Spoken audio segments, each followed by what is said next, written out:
Dr. Harriet Bonney, now medically retired, is a former psychiatrist.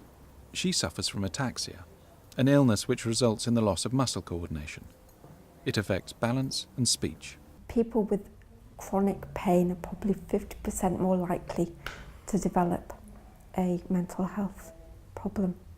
The way that the brain is wired, pain can stimulate centres of the brain that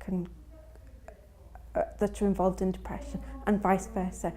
If you have a pre-existing pain condition and you become depressed, or you develop a depressive illness, then the pain, you can experience the pain more intensely. At one point I was really fit. I used to work out 3 times a week, but then I developed fibromyalgia and had to give up work and give up all my exercising at the same time. Fibromyalgia is it's a really debilitating disease. What it does, it affects your mobility, it affects the way you think. You can't work because you're in pain all the time and you're very tired. I had to bring my bed downstairs to sleep because I couldn't climb the stairs without getting really exhausted and pain in my legs. Also, I had to give up work. I was working in the care home looking after the elderly, people with dementia and Parkinson's, and that's quite a physical job, pushing the wheelchairs and stuff like that. All of a sudden, I just started to get so tired and I couldn't figure out why. And then my legs would get weak. By the time I got home, I just wanted to sleep. I couldn't do anything else. I started to get depressed. I went to doctors. Although there is no diagnosis as such, that they do tell you, they do blood tests and they tell you, yeah, you've got fibromyalgia. First they thought I had lupus, then they thought I had ME, and finally they said I had fibromyalgia, which actually put me in my bed for nearly 5 years. Nobody really understands. You talk to your family and friends. At first they feel sorry for you because you're tired and you can't do anything, and after a while, because they don't see anything physical, you can hear them saying to themselves, she's putting it on, there ain't nothing wrong with her, she's just lazy. You know, you need to get up, move, get motivated. And I did try to get motivated. I did courses, correspondence courses from my bed, I learned certain things, but still, you know, I was still depressed. I'd go to the doctors, and even some of the doctors would just look at you like, oh, you're putting it on, go away, you're not that bad, because they couldn't actually see anything.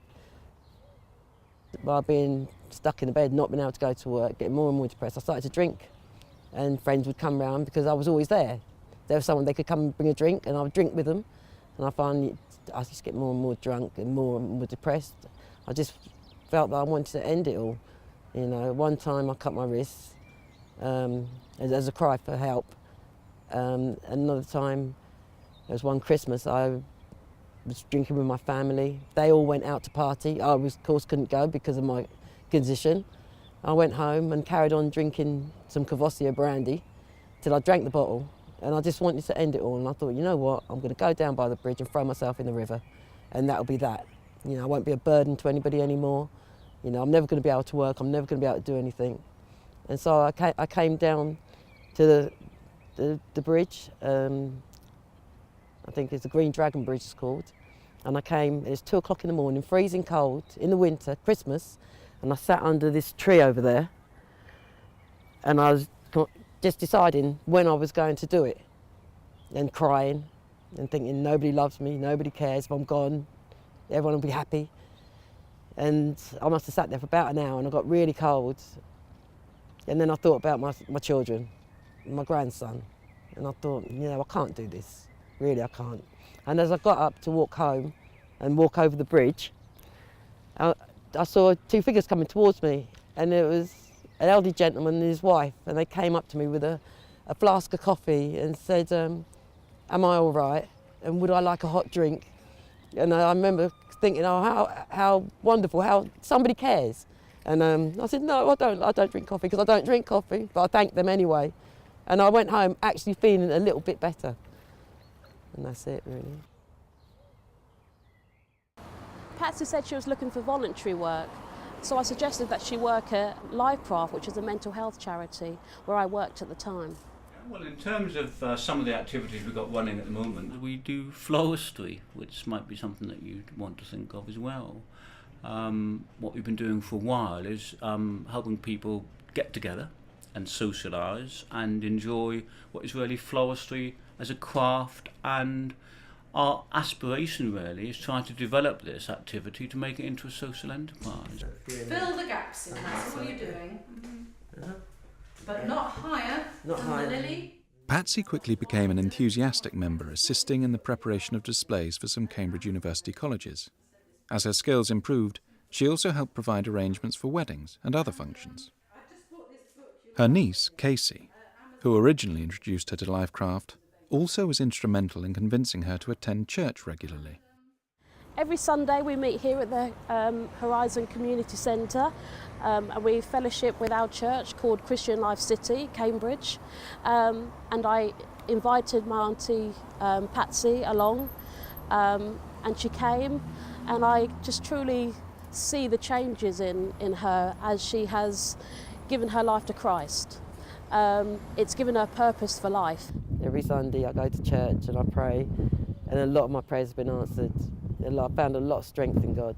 After going for a while, I decided to get baptised and give my life to Christ.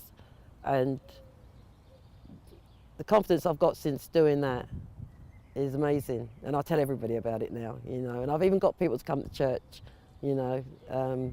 Still trying to convince my family, but they're getting there, you know. They even say how that has turned my life around as well.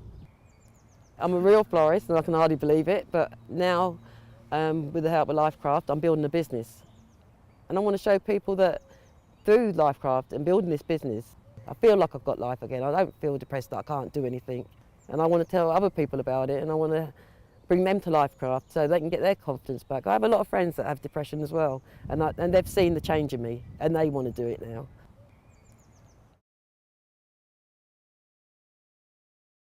I think that the first thing that I would say is a condition like fibromyalgia, the pain is very real. Having a disorder that causes chronic pain can precipitate a person to become depressed.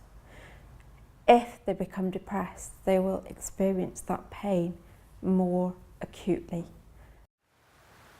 Darren Eadie was a star player here during the late 1990s. He's an excellent player. I mean, he basically burst onto the scene as an 18, 19-year-old, just at the time when Norwich had qualified for Europe.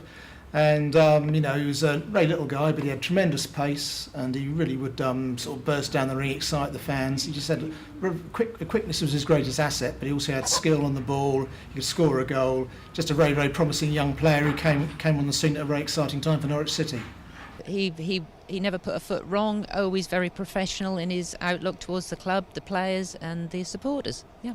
Throughout his career, however, Darren was plagued with a serious injury problem. When I had my injury and I was out for a year before I finished playing, you know, I was on a machine called a Cybex machine, which you bend your knee for 8 hours a day. You'd be laid in one position for 8 hours, just bending your knee. I mean, talk about mind-numbing, and when you're in it having treatment, you're not really part of the squad. You know, you don't go to away games, you know, you don't really mix with the manager or the players because they're out training, so you're kind of isolated, and it gives you a lot of time to think, you know, am I going to play again? When am I going to get back from it? So you tend to sort of dwell. So I think it's always there, and I think, say the injury was probably the culmination of all that, and you never really get over it, I don't think. But in addition to his physical difficulties, Darren was dealing with a far more overwhelming burden. He was hiding a serious mental problem. You put on a face when you went in, you know, you were happy and jokey and laughed about what everybody else did, but then you come home, shut the door and you know, just kind of go into your own world of you know, that kind of darkness that everybody had. You never want to go and tell your manager something like that because you fear for your place in the team. I think some clubs and some managers are better, and I think probably some you can talk to, but certainly I think from a player's point of view, that's the last thing you'd want to do is to say you want to play every week. That's where you want to be a footballer. So to admit that you've got some kind of problem like that, it's very unlikely you're probably going to be picked the next week. I was a sports psychologist, but for that winning mentality, but not for the well-being of just your mental state. Any footballer would probably tell you the pressures are huge within football and within sport in general, or within life. But I mean, you know, within sport, it's such a huge pressure on you from the fans, from the people involved with the club, yourself, your family, everybody you want to do well for. So I think you learn from an early age to try and deal with that. So I don't think it's anything unusual to have those kind of pressures. But it's recognising when they're getting too much. And I'd know players that would fake injuries because they didn't want to play because they weren't mentally right. I got to the point where it was literally controlling my life. It wasn't an overnight thing. It kind of just built up on me and really. It sort of culminated with sort of panic attacks and stuff like that. Like was happening. I'd be in the city centre and all of a sudden just have a panic attack, and I'd have to get my wife to come and pick me up. But for no reason. I had no idea why. It was just all of a sudden it come over me, and you just it gets that self-confidence. You think people looking at you. It's just a very odd place to be in. And I spoke to my wife about it, and she said to me, "You need to get some help. You need to get some proper help," which I did. Your partners and wives and girlfriends need to be in this as well to be helped and almost coached to show how to deal with it. It's just as hard for them as it is for the person who's suffering, probably harder, because my wife, it is almost like she said, she was having to take care of another child again because I couldn't do anything. I didn't want to do anything. I couldn't go anywhere. Darren is now raising money to help treat other footballers with similar problems. The squad I played when I was at Norwich for 8 years, and I know 7 or 8 players that have come to me since and spoke to me and said they'd suffered sort of at similar times, and one of them to the point where he had a rope around his neck, and I'm thinking, well, why didn't nobody ever speak about this before? Why have you always kept quiet about it? And I think by showing them the signs of what is right and what isn't correct, and how if you are suffering, then I think probably a lot of them would hold their hands up and actually say, yeah, I tell you what, I've probably been through that myself. Within other sports as well, cricket's got a huge problem. Rugby's had a big problem as well. They have a big influence, sports people, and I think if we can all pull together in saying this is quite a normal thing to have and a normal thing to deal with, and it is, because it's not like you're alone. Stats are 1 in 4. So you go into a football stadium, 40,000 seater football stadium, 10,000 of those have had some kind of mental health problem. So it's not uncommon. So why do people not talk about it?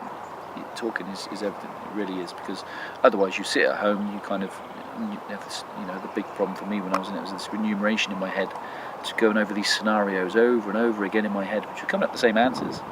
It never changed, but I'd still go over them again. I'd go to bed thinking of them. I'd wake up in the morning and start thinking of them, and just go over in my head the whole time.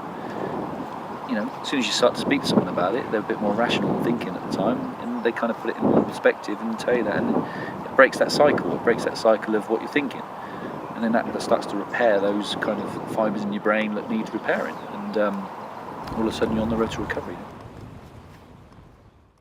If you are diagnosed with a chronic pain problem or any physical condition, people can go through a period that's akin to grief. They are losing something. They're losing their normal way of functioning. They're going through a change that they didn't ask for, that's being forced upon them. There are, if you think of it like a grief reaction, there are stages of grief. People can get better. If you are diagnosed with depression, in